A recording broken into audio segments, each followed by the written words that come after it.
उर्दू के महान कवि जिसे बशीर बद्र के नाम से जाना जाता है। इज़ फेमिक्स फॉर ब्रिमडी, इससे जाना जाता है उसकी सिंप्लिसिटी, इमोशनल डेप्थ, उसकी इमोशन की गहराई समझने के लिए आप है एवरीडे उसकी उर्दू की पोइट्री से जान सकते हैं। इस poetry connected classical Urdu literature, उसकी पोइट्री क्लासिकल उर्दू लिटरेचर के साथ मॉडर्न सोसाइटी, समाज में चल रहे बुराइयों पे, तंज पे, सब पे बात रखती ही। वो आज पॉपुलर है, कॉमन रीडर, उसे बहुत ज़्यादा लोग उसे फॉलो करते हैं म्यूजिकल क्लोजरी ऑर्डिनरी लाइफ से। His couplets and frequently quoted, जो उसकी क्विटेड लिटरेची है पब्लिक स्पेयर में, मीडिया में, सोशल डिस्कशन में, उसे पूरी दुनिया अच्छे से जानती है। हिज लिटरेरी जर्नी, उसकी जो जर्नी है माइग्रेशन से, वो माइग्रेट करके कल्चर कंटिन्यूटी की, हिंदुस्तान की सभ्यता क्या है और किस तरीके से पोस्ट इंडिपेंडेंस के बाद, आज़ादी के बाद हिंदुस्तान के लोगों ने अपने सोशल कल्चर इवोल्यूशन देखा है। बशीर बद्र 15 फरवरी 1935 में अयोध्या की धरती पे पैदा हुए थे, जन्म लिए थे। हिज अर्ली लाइफ से उसकी political life, social political change से और कॉलोनियल रूल, उससे पार्टीशन को देखा, आज़ादी की वो सब चीज़ देखा, हिंदुस्तान की डेवलपमेंट का वो नज़ारा देखा जो हम सब सिर्फ उसकी बातों में, उसकी पोइट्री की झलक में देख सकते हैं। हिज फैमिली लेटर मूव,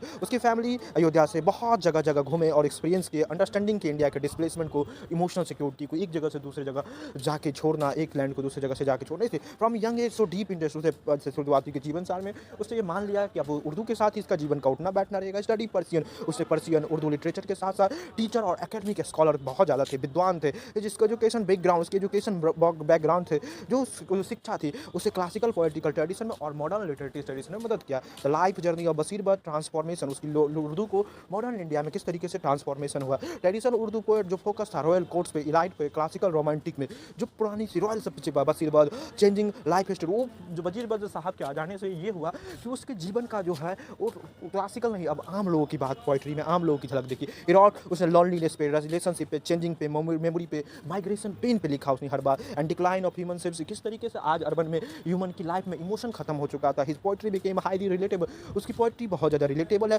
जो ऑर्डिनरी एक्सपीरियंस के साथ, कॉमन सिटीजन के साथ जुड़ा हुआ है। One of the most important aspect of literary contribution गजल, उसकी जो बात गजल में जो दिखती है वो बताता है हिंदुस्तान की सभ्यता, हिंदुस्तान के आम लोगों की बात, डिस्प्लेसमेंट कल्चर। द गजल is classical form of Urdu, जो गजल है वो क्लासिकल फॉर्म है उर्दू पोइट्री का, जो रिदम, इमोशन और सिंबॉलिक एक्सप्रेशन पे बशीर बद्र गजल विदाउट डिस्ट्रॉइंग। बशीर बद्र के बाद जाना जाता था उसकी ब्यूटी के लिए, हिज रिटेन लैरिटिकल एलिगेंस से जाना जाता है, but introduce in concern of social, उसने किस समाज में किस तरीके एलिएशन की, इमोशनल सिक्योरिटी और पर्सनल रिलेशनशिप आज किस तरीके से खत्म हो रहा है, इस बात पे द बैलेंस बिटवीन, उसने ट्रेडिशन की परंपरा के साथ, मॉडर्निटी के साथ आगे बढ़ते हुए अपनी बात। The poetry of an associate, उसकी पोइट्री ह्यूमनिज्म के साथ, बिलीव लिटरली ह्यूमन बीइंग के साथ जुड़ा। Many of this couplet emphasize, उसने काइंडनेस, टॉलरेंस, इमोशनल अंडरस्टैंडिंग और पीसफुल समाज में किस तरीके से सर्वधर्म पीसफुल रहे, इस बात पे। हिज राइटिंग इनडायरेक्टली, उसने सोशल हार, उसकी बातों से आप देखेंगे समाज में सिर्फ हारमोनी की बात करते हैं, समाज में प्लुरलिज्म की बात करते हैं, idea of Hindu Urdu poetry उस सबको बात। बशीर बद्र ट्रेडिशन को इंक्लूसिव लैंग्वेज के साथ जोड़ा गया था। बशीर